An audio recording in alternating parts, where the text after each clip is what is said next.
Hi, tonight we just wanted to talk about something that you see at the grocery store a lot. And not only at the grocery store, but also on seeds and lots of other different places. And so that is the label GMO and non GMO, and also the label organic. And so, what is the deal with all of this? You know that when you go to the grocery store and you see things that are labeled organic, they're usually more expensive, and there is a reason why they're more expensive. And so we're going to kind of talk about why, and is it really worth it to buy organic? Maybe there's some things that you would want to buy organic, hi Keith, and some things that it doesn't matter. And what is the difference in the label non-GMO and organic? Some things you will even see are labeled as non-GMO only, where there will be other things that are labeled non-GMO and organic. And so all of this can be very confusing. Then you also sometimes see foods labeled as natural. So what does all this mean? And this is something that we've kind of delved into a good bit lately. And hi Krista, and we have decided to start purchasing more organic things. We don't do everything organic, but we're trying to move that direction as much as we can, because there are some real health benefits to that. And so I call Joe my science guy, because he loves the science behind all of this stuff and can really just, I think, talk about it a lot better than I can. So, all right, I'll give it a shot. Hey, Helen. GMO, non-GMO, organic, non-organic, these are conventional. Pick your poison. These are like really hot button topics for a lot of people. Even if they don't know exactly what's going on, they still are very passionate about what they think they know about whether something is good or not good for you. You have the 13 dirty dozen, or the dirty dozen, I think they call it, or something like that. That if you have to pick and choose, you buy them organic if that's all you can do. So let's talk a little bit about what the difference is, and I'm going to leave conventional out because I'm really, for most people, conventional is just not a big deal for them. So the organic versus the non-organic. In order to be able to apply the organic seal on your product, you basically have to buy a license, and in order to be able to substantiate your product is organic, you have to follow certain practices. And there are different levels of organic. For, in our backyard here, we claim basically that we're growing organic. We do not use any pesticides or fertilizers that are not labeled organic. As a matter of fact, we have one right here. This is called Nature's Cure. This is our slug and snail control, and this is organic. It's a OMRI listed. So, and I don't remember what OMRI is, but that's the organic label for that particular guy. And so we do use products like that. So we call it organic. However, we allow acid rain to touch it, and we water it with chlorine. Is it really organic? Well, I mean, you're getting into some of the areas of organic that are really a little bit more dicey. So we have like the Farms for Young Living. I believe it's a 25 or 35 years that if there has been a pesticide on that land, they will not use it. I can't remember exactly what the year is. Doesn't really matter. That's one level of organic. You can go as deep on the organic side as you want. On the GMO, non-GMO, the difference there is it a genetically modified organism? At the end of the day, is it a genetically modified organism? If you eat corn and it is not organic, which that stuff is a little bit more difficult to find because almost all corn is genetically modified, that's harder to find, and it's here's the deal with the GMO. You're going to have a lot of different opinions. You're going to have, there's literally been thousands and thousands of studies done on genetically modified products that prove that they are healthy, that they're safe to consume. Now, here's the challenge with those studies. When you look, and I haven't researched and read all thousands of studies, A lot of times, though, when you read into those studies, there are limitations within those studies. It's kind of like treating all diseases in the body with the same prescription. If you do a study and a corn GMO product is shown to not affect liver test levels, so that makes it safe. Or you do that same strain of corn and you show that it has no impact on the insulin.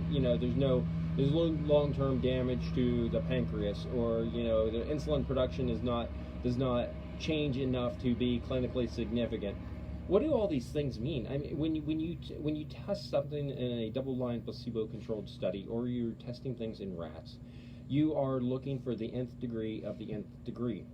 That doesn't mean that when you take that corn and you ingest it into your body, that the new starches that have been created in order to strengthen that piece of corn so that it is not susceptible to insects and things like that. What are the protein structure changes that have taken place? What are the starch changes that have taken place? How do those impact the microbiome inside the human body?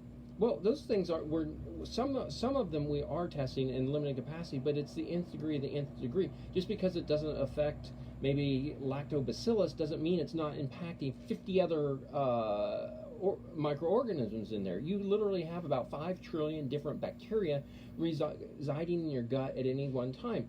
And when we genetically modify organisms, we may not have the nth degree of the nth degree of the nth degree evidence that is causing damage, but what we do have is we have a lot of experiential knowledge that is showing it to us that it is causing damage to the human body. So that's your GMO, your non-GMO. So you can pick whichever party you want to be on. You can be a Republican or you can be a Democrat when it comes to GMO, non-GMO, and that's a decision that you are going to have to make. I encourage you, before you just blindly accept whatever is coming out on PBS or CNN or Fox News or the Google interwebs, that if you want to actually look at that study, get in there and figure out how to look at that study and figure out what it's talking about and actually make sure it's true, and don't just read the headlines like everybody's doing these days. It's crazy. It's bananas, quite frankly. So that's the GMO, non-GMO. So pick your poison, what you want to listen to, and how you want to do that. And if you want clarity on that, I am definitely more than willing to dive in a little bit deeper on that. On the organic side, again, you have to make that choice. What is it that's causing the problem? Even on the GMO, non-GMO side, these genetically modified organisms, what else are they doing with them? What pesticides are they using on them? What fertilizers are they using on them? What chemicals were in the soil that they have now inside that plant that they didn't even think to, well, they may have thought about it, but it's a limitation of the study. They didn't even test for those things and how they might interact with the body.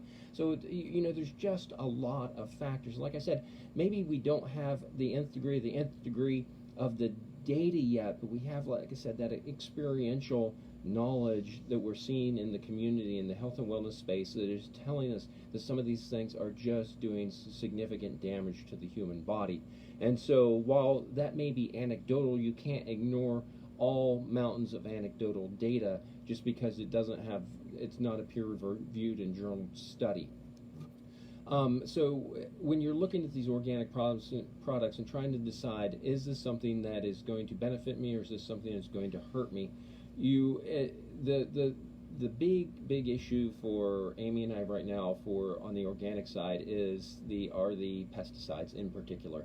What are they putting on there that is causing damage to the human body? And glyphosate is the big devil in the room right now.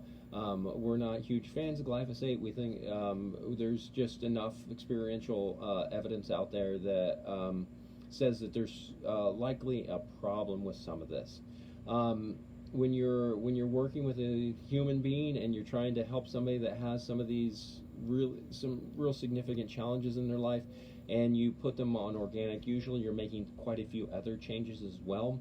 So it is hard to pin down exactly what it is that's creating the change in the person that you're working with. However, organic is a good place to start because at least you know what you're putting into the body.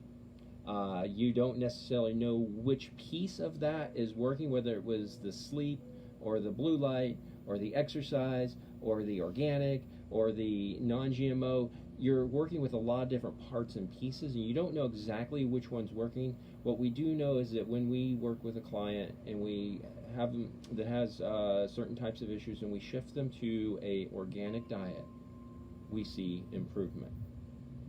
And I will take improvement and health improvement and a better life for somebody, and call it organic and be happier with that than I would be to leave them on a genetically modified diet that's non-organic and watch them suffer for the rest of their life.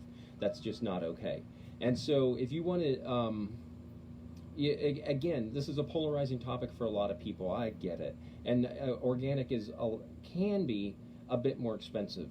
You have to go in there and you really have to look for stuff and find the deals and go to the right. You can't go to Whole Foods to buy all your organic unless that's in your budget. If that's in your budget, woohoo! It's not in our budget. We like Kroger, and so we figure out how to manipulate the system to get these organic and non-GMO products from the Kroger system, and we've done so at a fraction of the cost of what unless we made that choice to go to Whole Foods. And so we've found things like Azure, which is a great company. We buy our grains there, we buy our sugars and our salts and all these things that we have in our arsenal now, and we can get them at a really killer rate. I mean, it's really a great deal. So yeah, and this is what he's talking about. This is a company called Azure Standard, and AzureStandard.com, and they're up in the Northwest U.S., and they ship all over the U.S., but they also do drops. And so once a month they do a drop here in small town Benton, Arkansas, and they do drops all over, so that I don't have to pay huge shipping cost. But they have a truck that, there may be 15 or 20 families who have ordered that month, and they come to pick their food up at the drop. And so that's a way that we have found to get some organic products, and even products that are very difficult to find at a discounted rate. Yeah, so that's pretty cool. So that's a lot of on the more technical side of the organic, non-organic, GMO, non-GMO. And like I said, if there was something that wasn't clear, or you have some comments you want to drop in here, please do, so that we can discuss them and we can just kind of see what we can do to help either bring me up to speed or bring you up to speed on what's going to be healthiest and best for the human body. So, because we're here to help, we're here to serve.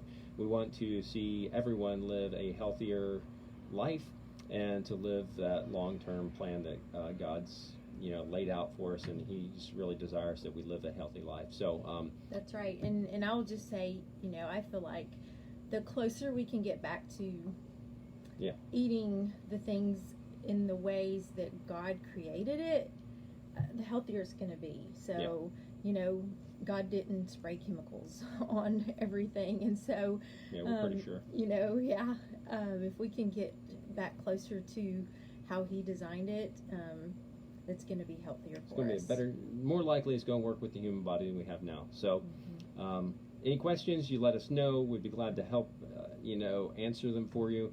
Amy will put our website link in there, and you can always contact us through that if you don't want to get on here and drop a comment on Facebook or anything like that. And we're always just one messenger button click away. So anyway, I hope this helps. I hope it clarified a little bit of things. If not, let me know so I can make it simpler next time.